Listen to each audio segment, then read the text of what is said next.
আপকি আদালতে film star Parineeti Chopra এবং রাজ্যসভার মেম্বার রাঘব চড্ঢার বিরুদ্ধে অভিযোগ হলো যে ওনারা দুজনেই মিথ্যেটা দেখিয়ে বেড়ান। দেখুন, আজকাল লোকজন বলে যে রাঘব চড্ডা বদলে গেছেন। প্রথমে বলতেন যে আমার হিরো কেজরিওয়াল, আমি ওনার ফ্যান, আর এখন একজনই হিরোইন আর আপনি তার ফ্যান। স্যার, রাজনৈতিক জীবনে ও লিড রোলে রয়েছে আর আমি সাপোর্টিং রোলে রয়েছি, আর আমার সাংসারিক জীবনে ও আমার হিরোইন আর আমি ওর সাপোর্টিং রোলে রয়েছি। No, you are my hero.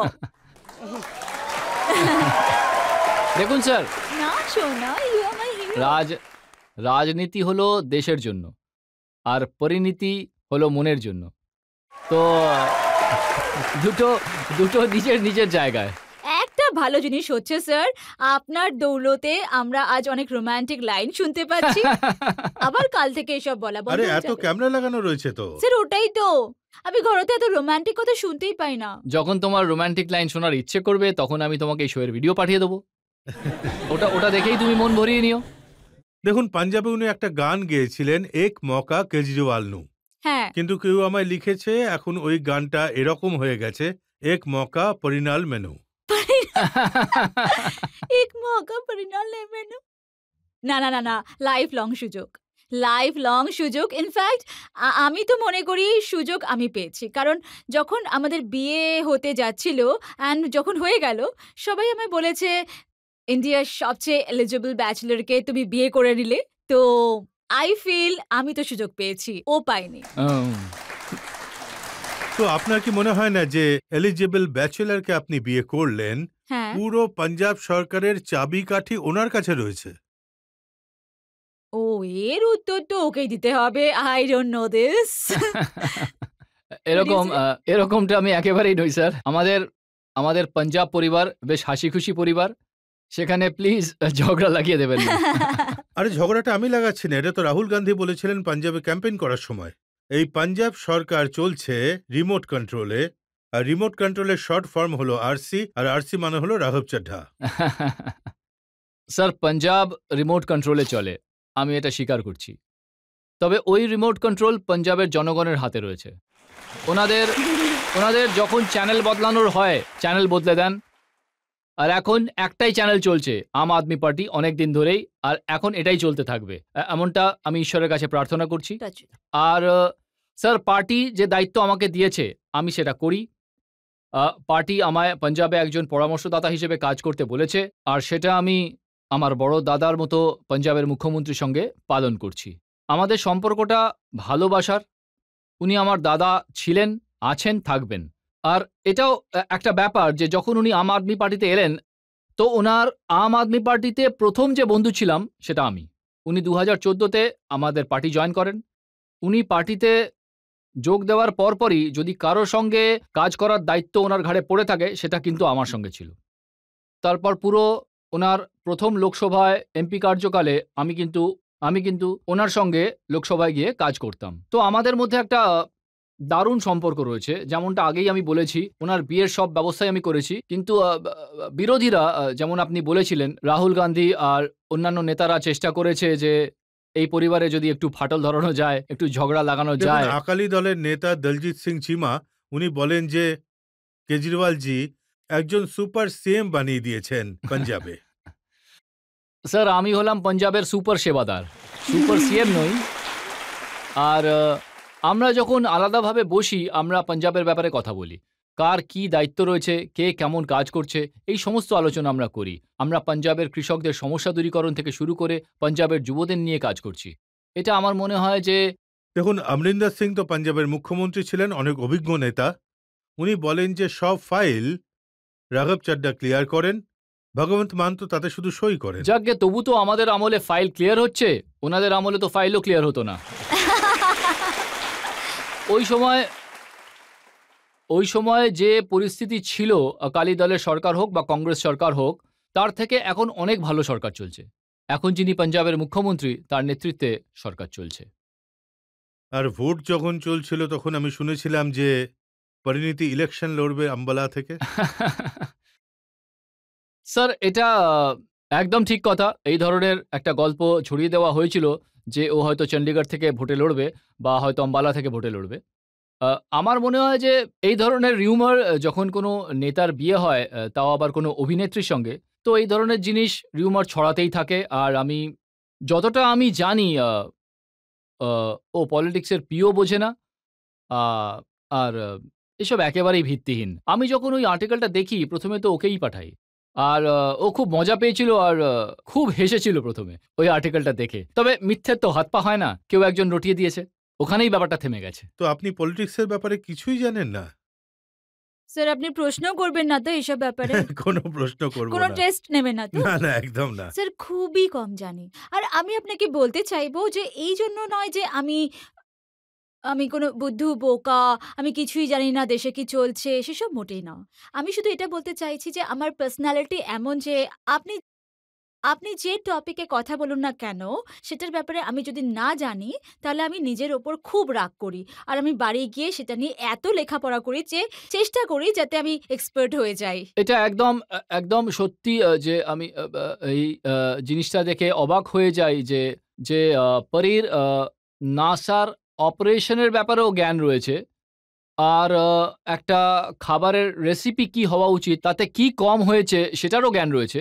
আর ও প্রায় সব সাবজেক্ট সম্বন্ধেই জানে, যেগুলো কিন্তু আমি নিজেও জানি না। স্যার যখন আমি বোর হই, আপনি জানেন আমি YouTube এ গিয়ে সার্জারি দেখি।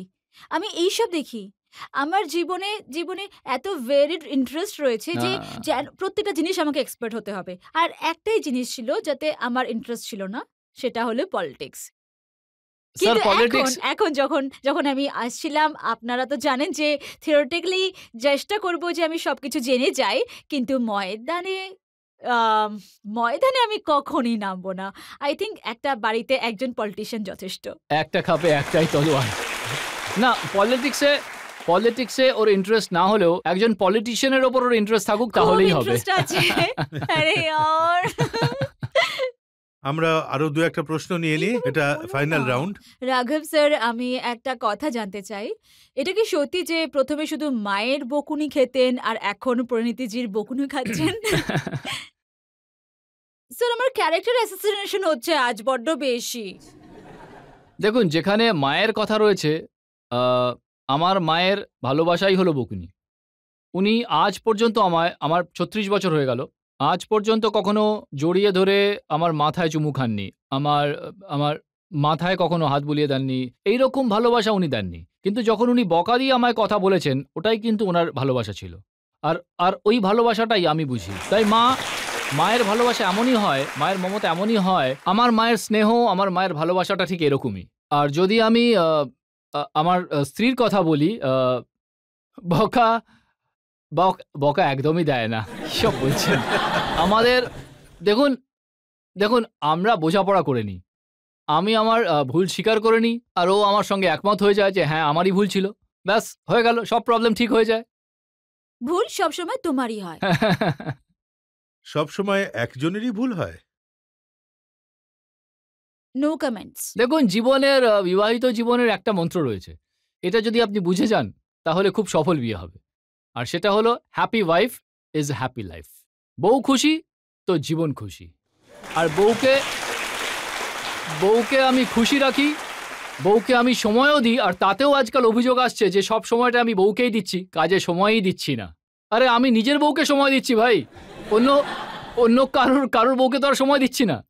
কিন্তু অভিযোগের শেষ নেই। আর কথায় আছে না, क्या शरीफ शख्स है बीवी से प्यार करता है, क्या शरीफ शख्स है बीवी से प्यार करता है, उस पर कमाल देखिए कि अपनी से प्यार करता है। আমি তো নিজের বউকে ভালোবাসি। কিন্তু আমি একটা কথা বলতে চাইবো,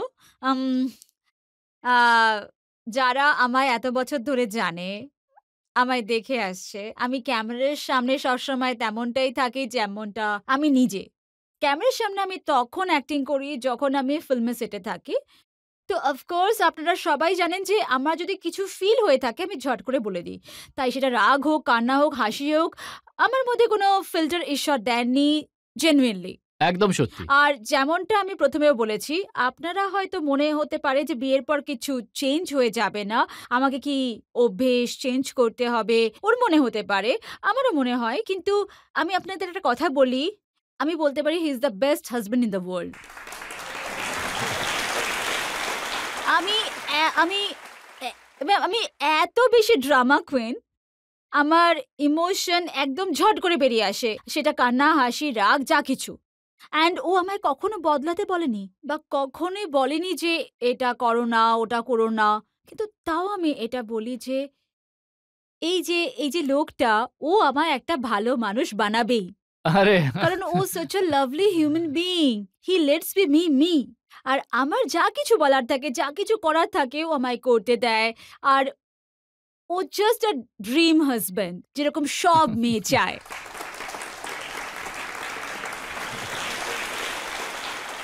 কত আর ভালো আমার- ভালো কথা আপনি বলে আমার দিলেন। আমার এত প্রশংসা ও করলো, আর আমি যদি ওর প্রশংসা না করি তো তাহলে তো No, বকা খেতে no, হবে। you don't have to. তো ও এমন একটা জগৎ থেকে এসেছে যেটা খুবই রঙিন জগৎ, সবসময় ঝলমল করছে। স্টারডামের একটা জগৎ, নেতাদের থেকে বেশি স্টারডাম ওদের হয়। তো একটা খুবই তারকা খচিত জগৎ থেকে ও এসেছে। কিন্তু যখন ও এই জগৎ থেকে বাইরে আসে, নিজের জগতে তো ও সিংহীর মতো রাজত্ব করে। কিন্তু যখন ওই জগৎ থেকে বাইরে আসে তখন খুবই সিম্পল, আর ওটাকে বলে না যে হাম্বল, সিম্পল আর হার্ড ওয়ার্কিং মহিলা হিসেবে বাড়িতে ওকে দেখতে পাই আমরা। আর ওটাই ওর আসল ক্যারেক্টার। আমি তো ওকে ২-৩ বার এই কথাটাও বলেছি যে কারণ ওর জন্ম আম্বালাতেই হয়েছে, যে you can take Parineeti out of Ambala, but you can't take Ambala out of Parineeti. Hmm. আপনি ওকে তো আম্বালা থেকে বের করে আনতে পারেন, কিন্তু ওর ভিতরের যে আম্বালা রয়েছে, যে সিম্পলিসিটি রয়েছে, যে হাম্বলনেস, ওটা তো ওর মধ্যে থেকে বের করতে পারবেন না। আমি ওর সঙ্গে এটা থেকে দেখেছি, আর আমি খুবই ভাগ্যবান যে আমি ওকে আমার জীবনে যখন পেয়েছি। দুজনে Cute. একান্তে বসেন তখন কোন সাবজেক্ট নিয়ে কথা অফ হয়? কোর্স আপনি জানেন আমাদের সর্ট অফ লং ডিস্টেন্স বিয়ে হয়েছে, কারণ আমি বম্বেতে থাকি, ওখানে কাজ করি, আর রাঘব দিল্লি আর পাঞ্জাবে থাকে। তো আমাদের অনেক ট্রাভেল করতে হয় দেখা করার জন্য, টাইম স্পেন্ড করার জন্য। তো যখনই আমরা একসঙ্গে হই, আহ, আমরা শুধু ফ্যামিলির সঙ্গে বসি, আমরা শুধু টাইম স্পেন্ড করি।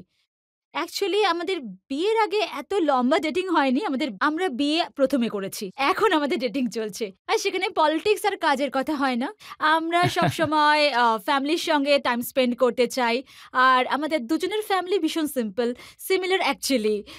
আমরা সবাই একসঙ্গে বসি আর নর্মাল থাকি। আর আই এই হোপ যে আপনি এই এত জিনিসটা ভালো ভালো বদলাবে না। কথা বললেন, যারা ইয়াং কাপল তারা অনেক কিছু শিখবে সব থেকে, এই রিলেশনশিপ থেকে। হুম। তো আমি আমার অভিযোগ পর্ব এখানে শেষ করছি। ও